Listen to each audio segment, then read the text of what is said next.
Hello, allergens! Hey everybody, welcome to Allergies Bites. But tastes good. Gluten-free. So Awesome.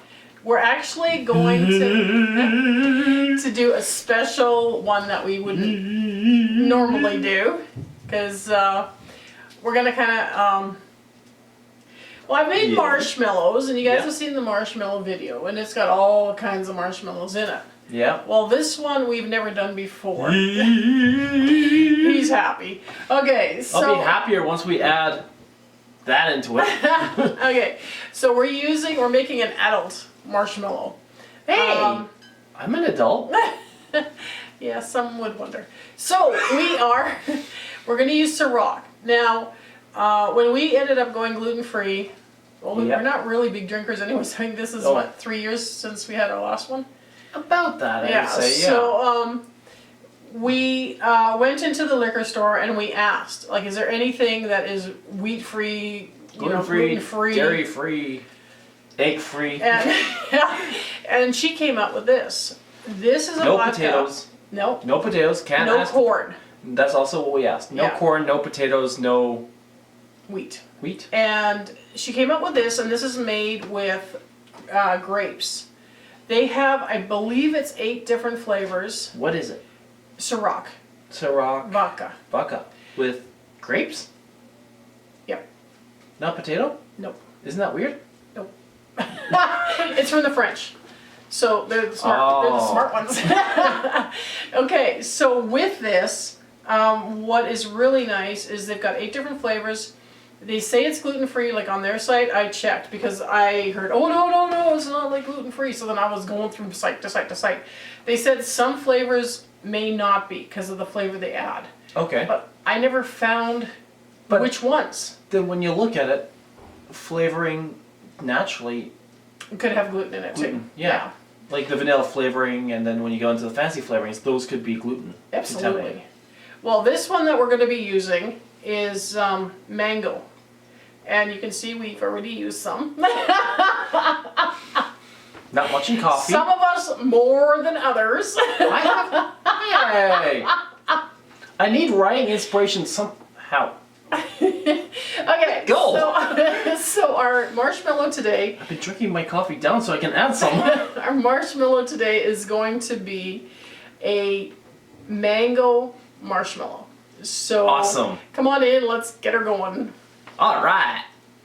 So the first thing we're going to do is we have a 9x9 square pan. We're going to take a parchment sheet. We're going to coconut oil the parchment sheet, and then we're going to put some coconut oil in the bottom of the pan, and then put the parchment paper on top. Hey, buddy. This way it doesn't stick. You got stuff in your coffee now?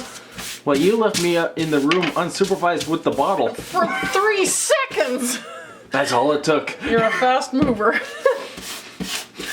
Yeah, well, when this one's gone, you have to wait another 3 years probably before we can afford another one. Yeah, probably. Holy, I did not realize liquor was that expensive. Yeah. Walked up to it and we went, and the lady looked at us like, where'd you come from? Okay, so just a thin layer. Doesn't need to be anything major. And then just use your hand. And this will help your paper stick down. Oh yeah, so it doesn't move around when you're working with the marshmallow then, eh? Yeah. Because when you're doing it, you have to put it down fast so that it has a nice even top to it. So then you can mess with it before it starts to solidify. If that makes any sense. Well, you want it down quick. There's a lot of little tricks here that we'll show you as we go along that I'm not sure were in the first video. So the first thing, we're going to use high-speed mixer, big boy, because we've tried the smaller ones and we've burnt them out. Big boy. The big boy. So 2/3 of a cup of room temperature water in there. And then we're going to add bovine gelatin. Okay. Now this, you can get packages at like the grocery store and stuff, those little boxes, but those are pork. So if you don't do pork, you can pick up this either online or at a health food store. So three tablespoons, and just mix, like, spread it around. on the water? On the water. Okay. And then we're gonna leave this sit.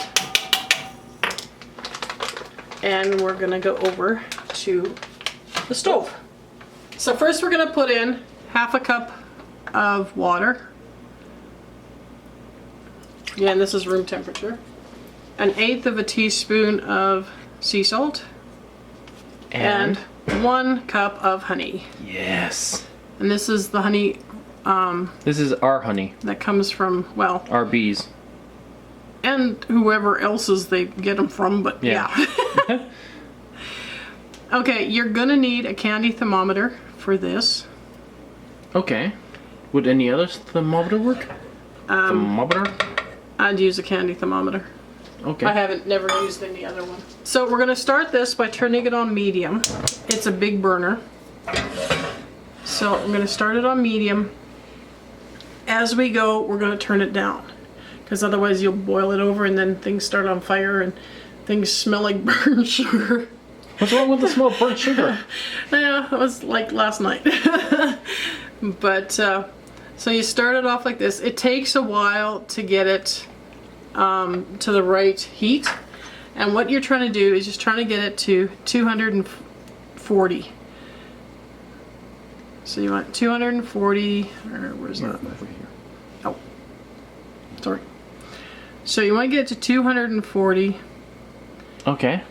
or what would that be in Celsius? Well, I'll put a note down there. 115? 115? Yeah. Put 115 or 240 Fahrenheit. Sounds good. But you put it in as it starts to bubble Heat up and boil and boil and yeah. So what we're gonna do is we'll leave it on, but we're gonna move it fast. Yep. So that this will not be so boring.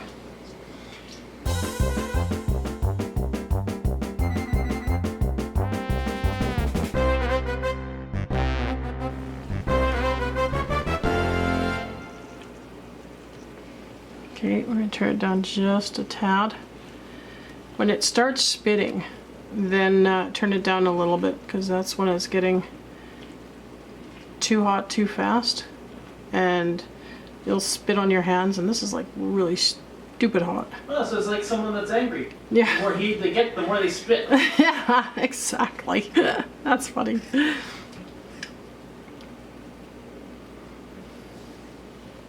And it does take a while, so you just have to be patient.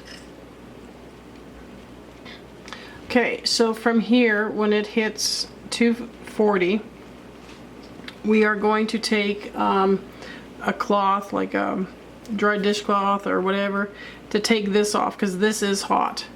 So you don't want to burn yourself, and stand it on the face of it so that you don't get the sticky syrup all over your counter.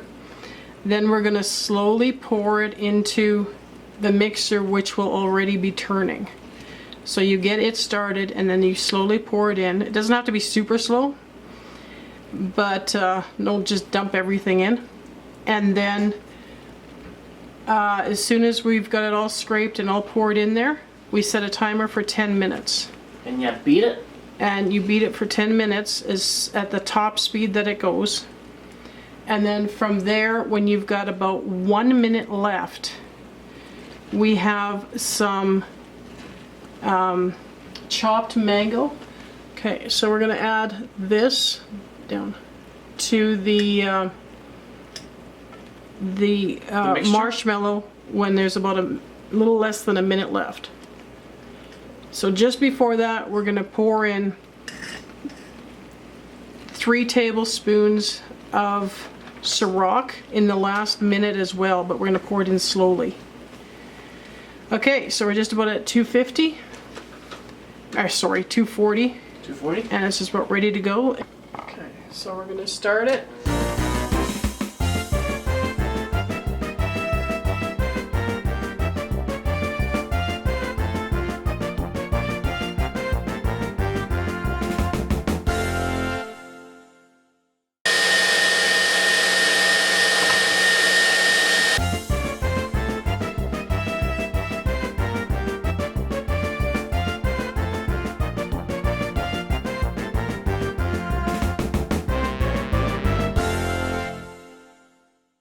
you have to work fast.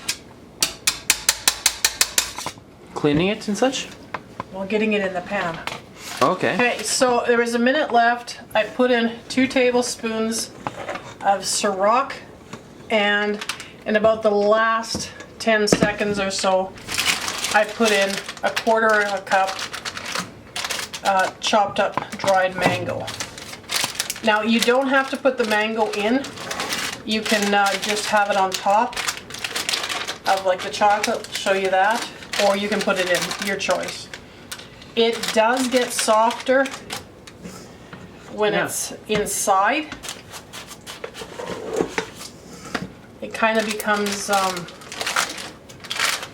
like fruit pieces. Yeah. And you can't put too much Cîroc inside it while it's mixing too, eh? Well, we have tried one that was with 3 tablespoons of Cîroc, and it is the marshmallow doesn't seem to rise as much. So you can do it. It's still a really nice marshmallow, but it's not as fluffy. So when everything is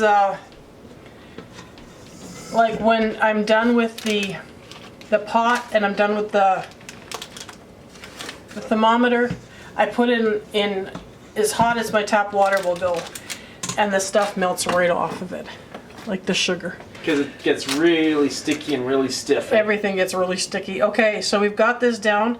This is 1 tablespoon of Cîroc, and we're just going to paint it on here. And it will soak in. So we're going to leave this probably for about 4 hours or so. You can leave it overnight, but we'll check it in about 4 hours, and we may be able to cut it up and finish it. Sounds good. Okay, see you later. See ya. So it's been sitting for about 3-4 hours. Marshmallows. And what we got going on right now is I've got a pot of water on the stove. Okay. If you've watched our videos, you know you take your tin bowl, put it on top, make sure the water isn't touching the bottom. So we're going to melt some chocolate chips, and in this one we're using 71%. Because the marshmallow is so sweet, this really doesn't add to the sweetness, but it tastes so nice on top of it, like with it. Oh yeah. So we're going to do a shortcut this time. We've got, because we can't find the bars, so we're finding the chips now. Yeah. So when that boils, we're going to shut the heat off, and we're going to put this on top. And while that's going, we're going to take our knife and cut this. Now you can see the liquor shiny on top. You see the places like here. Okay. And it's not running anywhere, is it? No, it's not running nowhere. And we're just going to cut it. And if it is sticky, like it's not too bad. But if it gets really sticky, you can do a couple of things. You run hot water over it, clean it off each time you cut, or you can put some coconut oil on either side of your blade, and then it won't stick either. Okay. So we're going to cut these up, and we'll be right back. Okay, so these are some of the ones that I've done earlier, just some of the different ways to decorate. This one has the mangoes on the inside, and the rest are just plain with the mango on top. So you can do it either way, whatever you want. I've just taken some of the dried mangoes and I've cut them into different shapes. So we can either dip them or we can layer them on. So let's just do a little bit. Okay.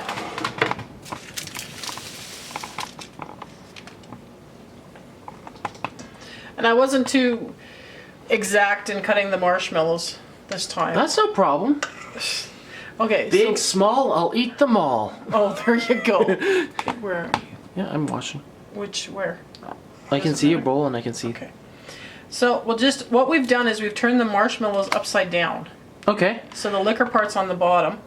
And then just take your spoon and push it over both sides.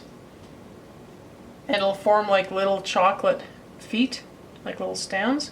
Ooh. And you want that. Chocolate feet. And then you can just Plop. Stick your dude in the middle. Or little pieces, or just leave it with just chocolate on it.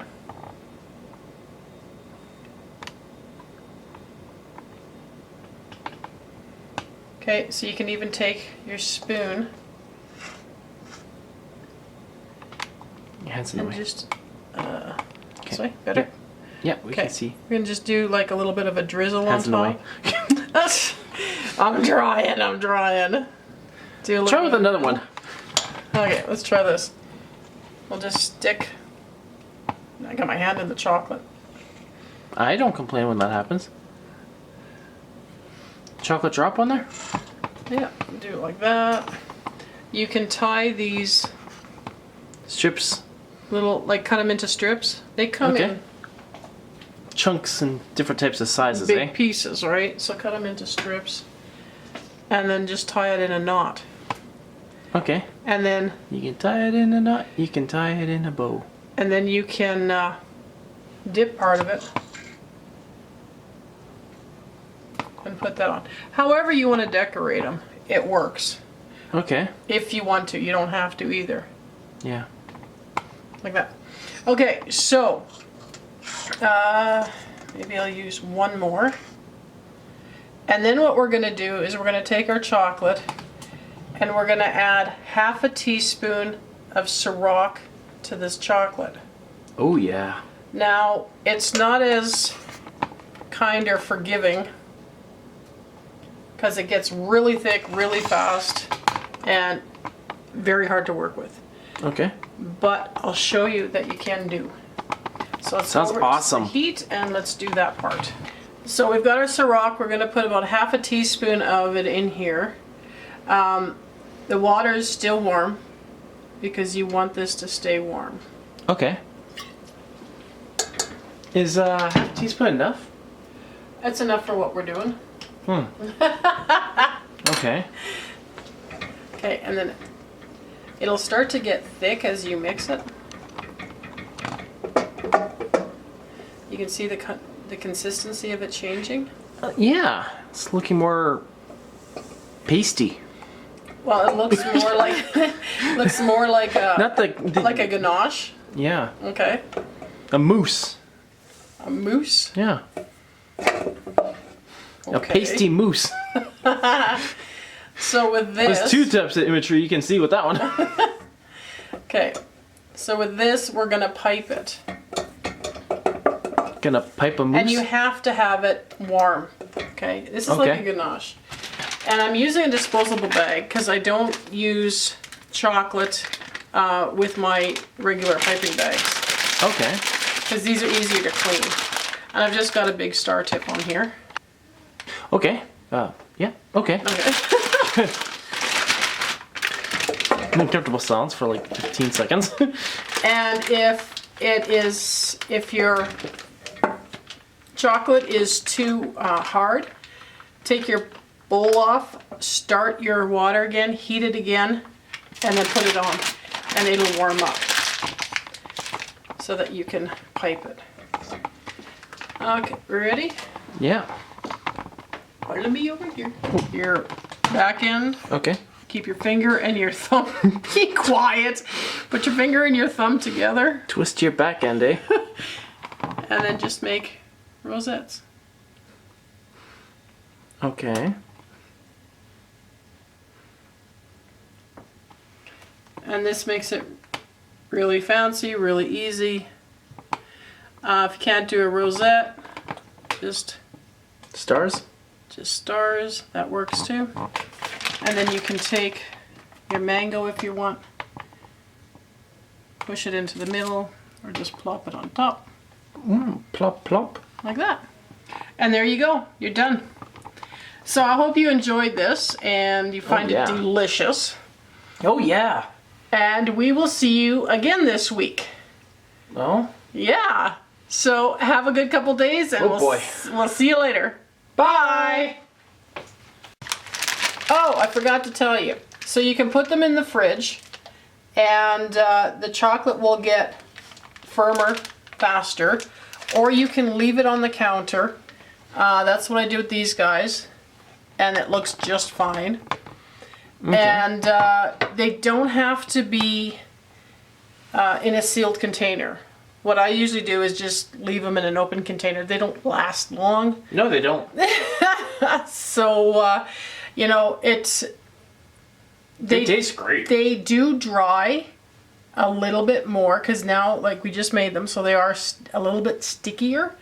But when you leave them so that they can dry, they're very nice, and they won't stick to everybody's fingers. Okay. Okay. Awesome. Okay. See you later. Bye. Bye.